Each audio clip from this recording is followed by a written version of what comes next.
going to get to play with a thing called the OSMO DJI Pocket 3. It's a cool little camera.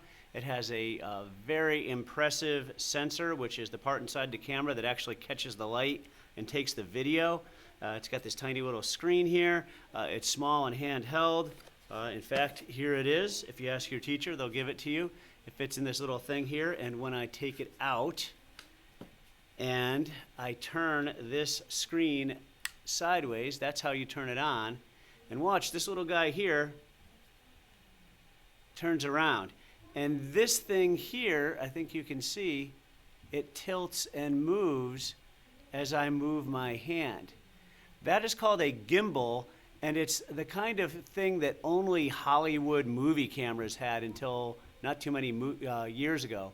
What this is really nice for is if, say, you were walking down the hallway, which we're about to do, and give a sort of a tour of GMS for a prospective student who might not have ever been here before. You're going to take video of like the library and walking down the hall toward the cafeteria, the lobby and the gym and things. Just kind of give them an idea of what GMS looks like. If you're walking with a regular camera in your hand, it's going to bounce up and down, and your video is going to be bouncy. This won't get rid of all the bounce, but it'll get rid of a lot. And I think we've all seen videos on YouTube that are all shaky and bouncy, and it's just not makes for a very bad video. Now, in the old days, we would put a camera on a tripod with wheels and roll it down the hallway. That works, but this is a lot easier because it fits in your hand. You can see how small this thing is, all right? And certainly there's a few controls you have to go over, and I'll talk about those. Certainly click confirm here, and you can see that there's a screen. Right now it's facing towards me. It's in selfie mode. So if I, 1, 2, 3, there it is, 1, 2, 3. So when I do 1, 2, 3, it turns around, and now it's looking at the front. So if I was filming this camera, now the thing is, and you can see as I tilt it, that lens pretty much stays in one place. So this is going to be really good. I would not suggest running or skipping down the hall. It will definitely then be kind of bouncy, your shot. But this auto gimbal here, the way this guy moves as I turn, and it sort of compensates for the direction I turn it. Again, that's a pretty tricky, high-tech piece of equipment on this tiny little camera, okay?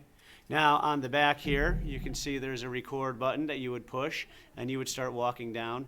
And that's probably good enough for our purposes now. The first thing I would want you to do is turn it around and press this record button. Maybe walk around the classroom and see if you can get to watch the video after you push the record button to stop. Go ahead, swipe to the left. In fact, here, I'll just, oh, I think I had it on photo mode.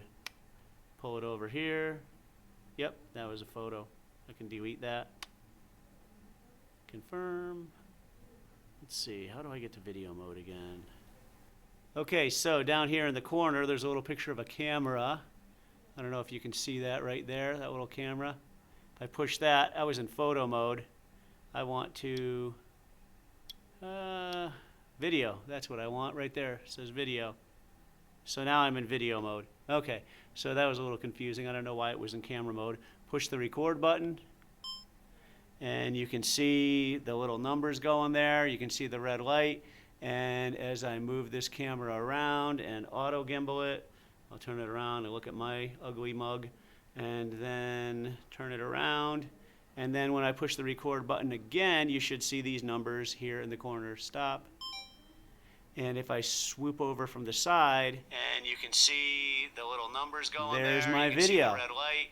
And as I move this camera tiny little screen, kind of annoying. I'm not going to lie to you. Turn it around and look at my ugly mug.